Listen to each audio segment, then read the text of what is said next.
Oke, saya Bambang Swiknyo. Kita di Fakultas Peternakan di tanah lapang ini banyak padang rumput. Kita akan membuat pelet pakan hijauan dan kita memulai di sini karena kita akan mengambil sampel bahan pakan berupa hijauan yang akan kita ambil dari kebun ini. Kenapa pelet? Karena ini teknologi sederhana, teknologi simpel yang kalau orang insan peternakan pasti kenal apa itu pelet. Dan kalau pakan hijauan rata-rata biasanya dalam bentuk biasa itu nanti raw atau voluminous, jadi kalau dibawa kemana-mana itu harus dalam jumlah yang banyak menjadi terbatas. Tapi kalau kita buat dalam bentuk pelet, mau dikemasi dalam karung bisa, dalam drum juga bisa, dengan menjadi lebih simple.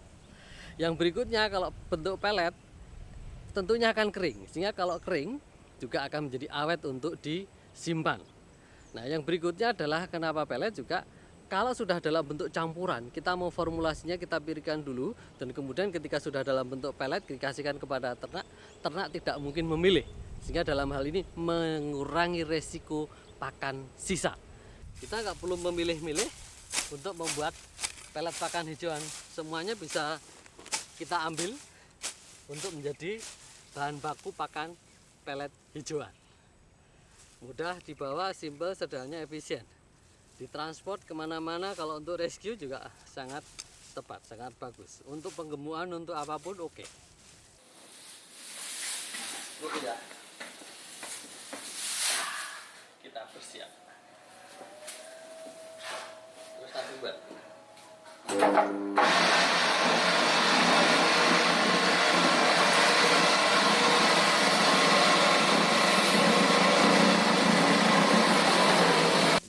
Ilalang gram ini biasanya proteinnya rendah. Kalau ini elang-elang bahan proteinnya 5% kali ya. Tapi ini kalau dicampur nanti kemudian dimasukkan dalam mesin giling ini akan keluar. Kita memang bisa menentukan milih sendiri. Mau kita 100% hijauan atau mau hijauan dicampur dengan konsentrat, dalam hal ini paling simpel bekatul atau pollard. Nah, misalnya ini nih. Nah, nih seperti ini. Jadi setelah masukkan mesin giling ini, terus kemudian kita keluarkan, kita bisa menentukan pilihannya. Artinya pilihan itu juga tergantung untuk keperluan ternaknya apa. Sehingga apakah 70-30, 80-20, atau 60-40, kita bisa menentukan pilihan. Untuk kemudian nanti kita campur. Ini adalah sudah menjadi campuran antara hijauan dengan konsentrat, dalam hal ini cukup konsentrat simpel, bekatul, dan pollard.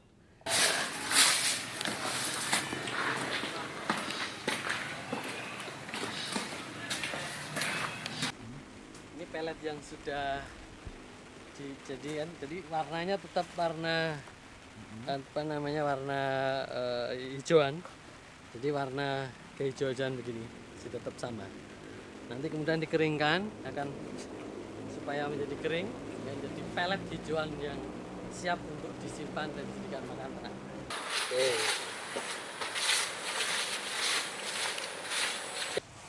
Ini kalau sudah dikeringkan, warnanya yang semula kehijauan ini akan menjadi hijau agak kecoklatan abu-abu gini, dan ini sudah menjadi pelet yang kering yang bagus ya. Teksturnya sama, jadi bentuknya sama seperti ini, bisa disut, dan ini tidak berjamur. Ini kira-kira kalau untuk kondisi panas terik 2-3 hari kering. Tapi kalau pas hujan ya bisa menjadi 5 hari, 6 hari. Semakin tinggi kadar konsentratnya maka warnanya semakin terang. Ini adalah komposisi untuk 80% konsentrat dan 20% hijauan. Ini yang tengah-tengah warnanya masih ada hijau-hijaunya. Ini adalah komposisi yang untuk 70-30. Nah, yang ini kebalikan, ini adalah dominan hijauan. Warnanya menjadi agak kehitaman karena ini 90% hijauan dan hanya 10% konsentrat. Jadi setelah pelet dikeringkan, maka perlu disimpan, dan drum ini adalah tempat penyimpanan yang sangat baik karena kedap air kuat dan ukuran kita bisa memilih, sehingga untuk nanti dimobilitaskan, termasuk untuk distribusikan kemana kita akan mendistribusikan, ini juga sangat baik. Sehingga ukuran-ukuran ini tergantung pada bilinka. Ini akan menjaga pelet hijauan pakan ini tetap kering, baik, dan bagus untuk pakan setelah distribusikan.